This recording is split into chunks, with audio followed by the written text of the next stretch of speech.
మంచి చేస్తే ఎప్పుడు కూడా ప్రోత్సహించడం కానీ దాన్ని ఒప్పుకోవడం కానీ వాళ్ళ రాజకీయానికి వాళ్ళ రాజకీయ పార్టీకి దెబ్బ కాబట్టి ఒప్పుకోరండి మోహన్ రెడ్డి గారు లాంటి వ్యక్తులు కూడా. కానీ ఇది పూర్తిగా పారదర్శకంగా జరుగుతున్నప్పుడు కానీ ప్రభుత్వం అమలు చేస్తున్నప్పుడు కానీ అందరూ దాన్ని స్వాగతిస్తారు. అందులో ఏమైనా తప్పు సరిదిద్దుకున్నటువంటి ఒక సవరణ చేస్తున్నటువంటి అవకాశాలు కూడా తర్వాత తీసుకోవాలి సార్. అంతేకాని దాన్ని పూర్తిగా విశ్లేషించడం, మనం ప్రభుత్వం చేస్తున్నటువంటి మంచి పని మీద ఒక బురద వేయడం అనేది మంచి పద్ధతి కాదు.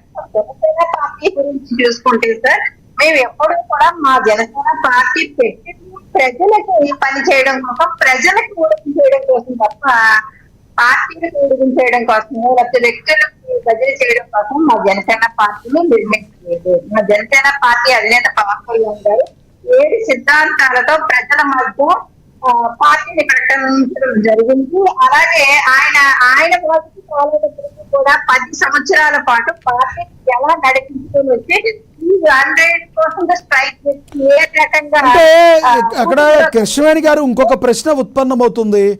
ఏదన్నా ప్రజాసేవ చేయాలంటే ఏదన్నా సేవా సంస్థలు పెడితే సరిపోతుంది, రాజకీయ పార్టీ పెట్టినప్పుడు రాజకీయమే చేయాలనే వారి మాటల్లో వాస్తవం లేదంటారా?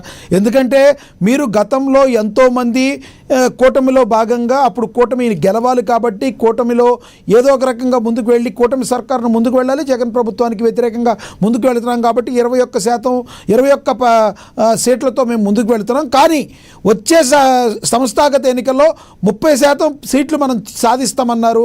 అక్కడ ఇప్పుడు వరకు జరిగిన వాటిలో ఏవి కూడా ఇచ్చిన నామినేషన్ సీట్లో ఎక్కడ దాఖలాలు అయితే కనబడలేదు. ఈసారైనా మీరు పట్టు బిగిస్తారా? లేదు అంటే మరికొంతమంది విమర్శించడానికి వాళ్ళకి అవకాశాన్ని మీరు కల్పిస్తారా? మీరు చెప్పచ్చు, మేము కేవలం కూడా ప్రజల కోసం చేస్తున్నాం, సేవ కోసం చేస్తున్నాం. ఏ రాజకీయ పార్టీ పెట్టినా కూడా ప్రజాసేవ కోసమే చేస్తారు.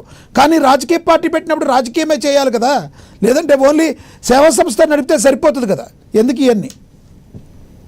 అంటే కుటుంబ రాజకీయాలు ఏమని చెప్తారా అండి? కుటుంబ రాజకీయాలతోనే పబ్బం గడిపేస్తుంటే ప్రజలకు ఇచ్చినటువంటి ప్రామిస్ కానీ కొన్ని ఎథిక్స్ కానీ ఆ భావజాలను కానీ కట్టుబడి పనిచేసేటువంటి వ్యక్తులు కానీ ప్రజల ఆదరణ పొందేటువంటి పార్టీ జనసేన పార్టీ అండి.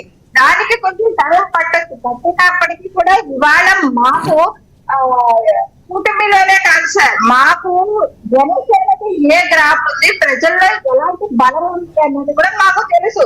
హనుమంతుకోవడం తనకు గుర్తు చేస్తేనే కానీ తెలియదంటారు. అలాగా మా జనసేన పార్టీ పరవేయటం మాకు తెలుసు. సంస్థాగతంగా రేపు పొద్దుట రాబోయేటువంటి లోకల్ బాడీ ఎలక్షన్స్ లో కూడా ఎంత బలంగా జనసేన పార్టీ నిలబడబోతుంది అన్నది కూడా ఆల్రెడీ మా నాయకులు ఒక్కొక్కరు చెప్తూ ఉన్నారు. అలాగే మా అధినేత పవన్ కళ్యాణ్ గారు దాని మీద పూర్తిగా దృష్టి పెట్టడం జరిగింది. ఇవాళ సర్పంచ్ ఎన్నికలు ఉంటాయండి. సర్పంచ్ ఎన్నికలు కూడా చాలా వరకు గ్రామ స్థాయి ఎన్నికలు జరిగేటప్పుడు కూడా అక్కడ పార్టీ గుర్తుల మీద కూడా జరగలేనప్పుడు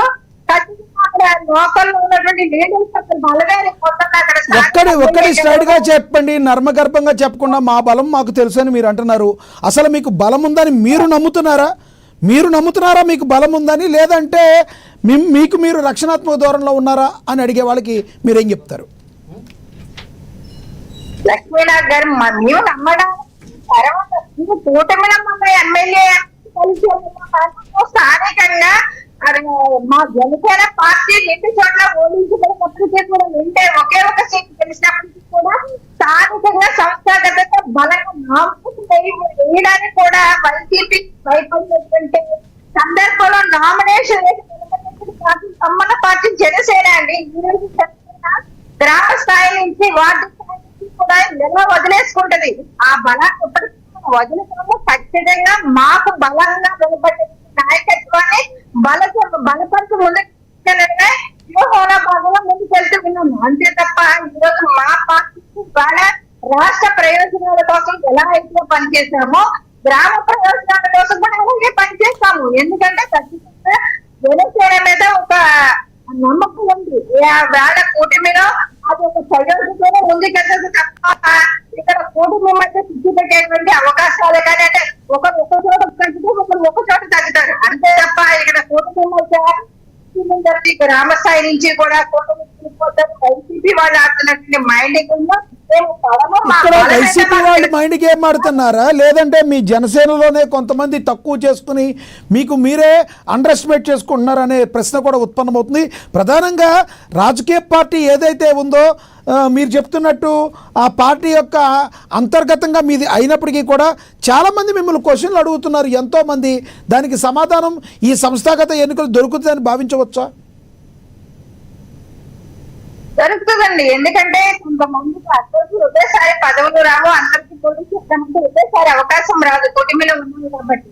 అలాంటప్పుడు కొంతమంది అసంతృప్తి అసంతృప్తిగా వ్యక్తపరుస్తారు. అంత మాత్రాన ఇక్కడ మా పార్టీ బలం తగ్గిపోయింది, లేకపోతే మా పార్టీకి ప్రజల్లో ఆదరణ తగ్గిపోయిందని చెప్పుకునేటువంటి పరిస్థితి ఉండదు. ఖచ్చితంగా మేము జనసేన బలంగా ఉంటే బలంగా ప్రతి చోట కూడా కూటమి అయితే మాత్రం ఎక్కడ తగ్గకుండా పోటీ చేస్తాం. దాన్ని ఎంత శాతం తీసుకుంటాం, ఏదైతే శాతాలు పర్సెంట్ చేస్తాం పక్కన పెడితే ప్రజాదరణ ఎంత వరకు ఉందో ప్రజలు ఎంత గట్టిగా కాదండి. మీ పార్టీ ఆ రోజున కూటమి ప్రభుత్వాన్ని కట్టి వెళ్ళేటప్పుడు మీ నోటిలో మీ జనసేన అధినేత పవన్ కళ్యాణ్ గారే 30% మనం తీసుకుందాం అని చెప్పిన తర్వాతే కదా ఓటు ట్రాన్స్ఫర్ అయ్యి జగన్మోహన్ రెడ్డి గారు పక్కకెళ్ళి మీరు మీ కూటమి ప్రభుత్వం స్థాపించగలిగారు మీరందరూ.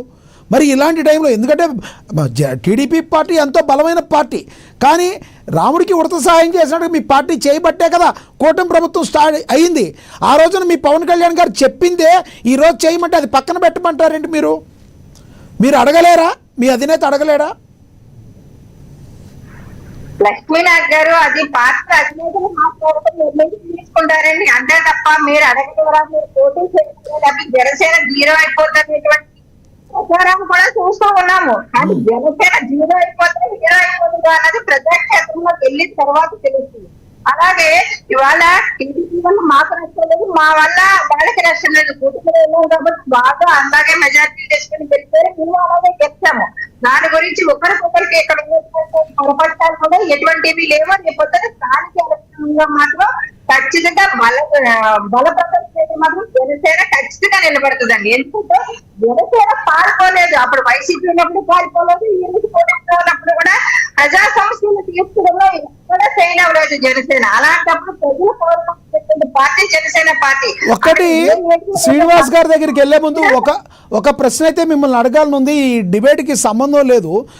ఏదైనా కూడా రాజకీయ పార్టీ ఇంట గెలిచి రచ్చ గెలుస్తుంది అందరికీ తెలుసు. ప్రతి రాజకీయ పార్టీలు సామాజిక వర్గాన్ని ఓన్ చేసుకోకపోయినా ఆయా సామాజిక వర్గాలు కొన్ని పార్టీలను ఓన్ చేసుకున్నమాట వాస్తవం. దానిలో భాగంగానే టీడీపీ అంటే ఒక సామాజిక వర్గం, వైసీపీ అంటే ఒక సామాజిక వర్గం ఓన్ చేసుకున్నాయి. కానీ ఇక్కడ జనసేన పార్టీకి నా మీద ఎక్కడ ప్రభావం పడుతుందో, ఆ పార్టీ ముద్ర పడుతుందో అని ఆ సామాజిక వర్గాన్ని పట్టించుకోవడం లేదు. ఆ సామాజిక వర్గానికి ఎప్పటి నుంచో జరిగిన అన్యాయాన్ని ఈ రోజున పవన్ కళ్యాణ్ గారు కనీసం బయటికి చెప్పలేకపోతున్నారనే విమర్శలు వస్తున్నాయి. ఎందుకంటే ఇందాక అజయ్ గారు చెప్పినట్టే ఎకనామిక్ వీకర్ సెక్షన్లో గతంలో కాపు కమ్యూనిటీ చంద్రబాబు నాయుడు గారు గతంలో చేశారు, జగన్మోహన్ రెడ్డి గారు దాన్ని చేయలేకపోయారు. ఇప్పుడు 2.5 సంవత్సరాలైనా మళ్ళీ మీరు ఎందుకు చేయలేకపోయారు? దీని గురించి మీరు సరిగ్గా మాట్లాడకపోతే ఒక సామాజిక వర్గంలో, అదే సామాజిక వర్గంలో మీ జనసేనకి వ్యతిరేకత ఉండే అవకాశం ఉంటుందంటారా లేదంటారా? అడగాలి కదా.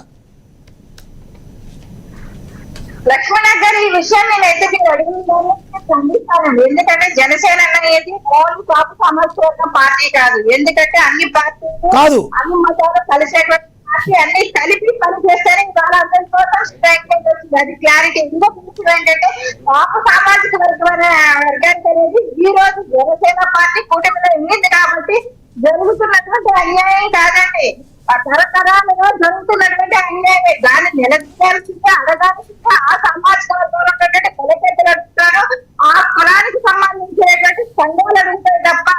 కాదండి, ఈ రోజున అనేక విమర్శలు చేస్తున్నారు జగన్మోహన్ రెడ్డి గారి మీద. కాపులకి సంబంధించిన రిజర్వేషన్లు తీసేశారని. మరి చంద్రబాబు నాయుడు గారు గతంలో ఇచ్చినవి ఇప్పుడు ఎందుకు కొనసాగించలేకపోతున్నారు? మీ ప్రభుత్వం వచ్చి 2.5 సంవత్సరాలు అయింది. ఇది సామాజిక వర్గాల కోసం ఏ పార్టీ పెట్టరండి. ఏ పార్టీ పెట్టినా అందరినీ కలుపుకుంటేనే అది రాజకీయ పార్టీ అవుతుంది. అట్లా అని చెప్పి ఒక సామాజిక వర్గాన్ని మీద ప్రభావం మన మీద పడుతుందా అని వాళ్ళని మర్చిపోతే ఎలా అని అడిగే వాళ్ళకి ఏం చెప్తారు మీరు? నేను అడగట్లేదు, ఇది అడిగే వాళ్ళకి ఏం చెప్తారు? ఒక్కొక్కటిగా చేసుకుని వస్తుందండి కూటమి ప్రభుత్వం కూడా. అంటే జగన్మోహన్ రెడ్డి గారు ఈడబ్ల్యూఎస్ విధానాన్ని 5 సంవత్సరాలు కొనసాగించకుండా తీసేసినప్పుడు ఎవరు మాట్లాడా. కానీ కూటమి ప్రభుత్వంలో వాళ్ళు పవన్ కళ్యాణ్ గారు ఉన్నారు కాబట్టి ఆయన అదృష్టం దురదృష్టం అదే సమాజ వర్గాన్ని తీసుకునేటువంటి వ్యక్తి కాబట్టి ఇవాళ పవన్ కళ్యాణ్ గారు పోరాటం చేస్తే మీరు ఎందుకు అడగట్లేదు అని అడుగుతున్నారు. ఇంకా వైసీపీ పార్టీలో అనేక మంది కోప సామాజిక వర్గానికి అనేక మంది చెప్తున్నారు, వాళ్ళు అడగచ్చు. అలాగే ఇవాళ నుంచి కూడా అనేక మంది మంత్రులు ఉన్నారు, వాళ్ళందరినీ కూడా అడగొచ్చు. కానీ జనసేన పార్టీ అధినేతలు ఎందుకు ఒక్కరిని కార్నర్ చేస్తున్నారంటే జనసేన పార్టీ కాపుల పార్టీ. జనసేన పార్టీ అనేది కాపులకు సంబంధించి ఆ సామాజిక వర్గం వ్యక్తులు మాత్రమే ఉంటారు. ఆ పార్టీలో ఉన్నటువంటి ఒక ముద్ర వేయడాన్ని మాత్రం మీరు ఎక్కడ సహించరండి. ఎందుకంటే జనసేన పార్టీ వాళ్ళు ఎలా ఎలా మద్దతు ఇస్తారో మా జనసేన పార్టీ అధినేత కూడా అలాగే ప్రశ్నిస్తారు, అలాగే మద్దతు ఇస్తారు. అంతే తప్ప ఆయన ఆ కుటుంబ ఆయన తప్పు కాదు. కానీ ప్రతి దానికి అంటే ఇప్పుడు టీడీపీ పార్టీ కమల పార్టీ అయిపోతుందండి, అలాగే వైసీపీ పార్టీ రెడ్డి పార్టీ అయిపోతుందా, పార్టీ ఆయా సమాజ్ పార్టీ అయిపోతుందా, ఇప్పుడు జనసేన కాపు పార్టీ అయిపోతుందా? ఏం మాట్లాడుతున్నాం సార్? సమాజంలో అన్ని కులాలు అదే మతాలు కలిస్తేనే పార్టీలు పుడతాయి, ప్రభుత్వాలు ఏర్పడతాయి. సమయం వచ్చినప్పుడు అవకాశం వచ్చినప్పుడు ఖచ్చితంగా ఇప్పుడు ఆ లెక్కొస్తే మరి మీ కూటమి నేతలు ఎవరు కూడా జగన్మోహన్ రెడ్డి గారు చేయలేదు అని విమర్శలు ఎందుకు చేస్తున్నారు? మీరు రాజకీయంగా ఆ మాటను యూజ్ చేసుకోవట్లేదా? నేను అడిగేదాన్ని మీరు వేరే రకంగా చెప్తున్నారు.